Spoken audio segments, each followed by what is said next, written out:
Hey everyone, great December 3rd to you, or at least what's left of it. Another Las Vegas stadium worker whistleblower has stepped forward via email to report of yet another bad bolt example or incident that matches the first two that I received when I got the email from the two workers on Monday.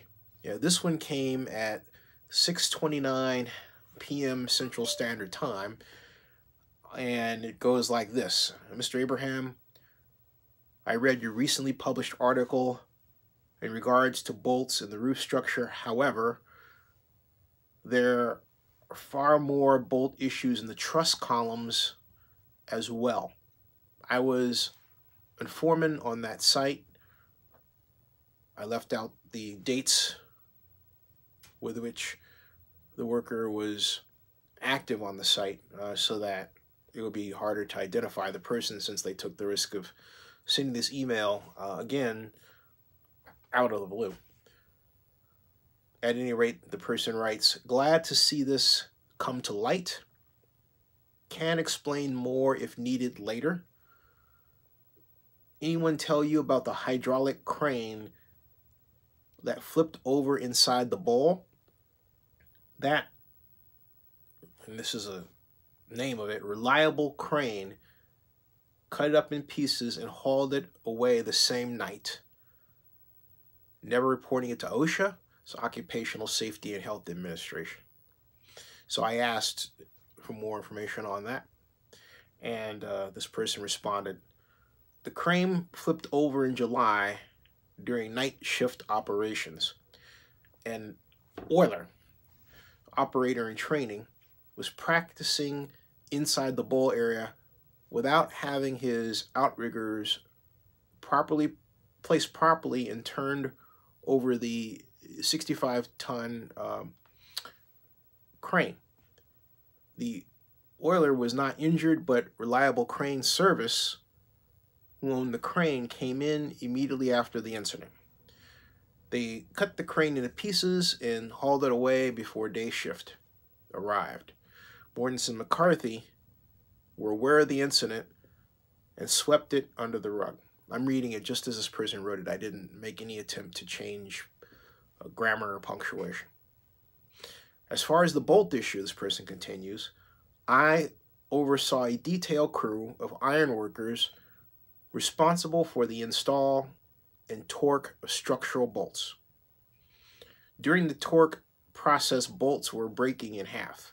We were told to replace them and hide the bad bolts. And he finishes with anonymous. Now, the person did give me that person's name. I was able to verify indeed that person was an iron worker and was a foreman on the project until very, very recently. So what we have here is, I want to emphasize one thing before I continue, and that there are two different issues in the account that I just read to you. And I'm going to repeat to you what I wrote initially, since this is a separate post. I wrote, in fairness to Mortenson and McCarthy, the builders of the stadium, every stadium construction site has its share of mishaps. The effort here, in terms of reporting, isn't to develop a list and hold out the idea that Mortenson and McCarthy isn't running a job site that's not safe for workers, and not at all. That said, it would be dishonest to the intent of this effort to leave out a part of that worker's story.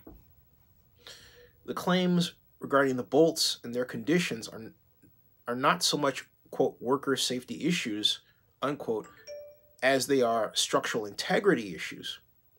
Much more important, considering that Las Vegas Stadium is supposed to host as many as 72,000 people for a Super Bowl game. So think of it. Suppose you have these bolts that are substandard in place. Nothing is done to address them, to deal with them, okay? As and all of a sudden you have a situation where a bolt goes supercritical, gets loose, and all of a sudden you have a structural breakdown because of that. In the note, this gentleman says that to me, he wrote that there were more bolt issues in the truss columns as well.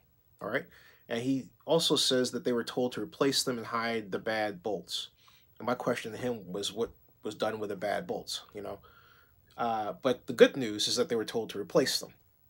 But the bad news is that they were breaking in half. And my other sources said that this breaking of bolts was occurring around the stadium. Remember that? Well, here's another example. Okay. So that's the latest update. And stay tuned for more from Zenny62 on YouTube, and bookmark Oakland's only daily blog, oaklandnewsnow.com.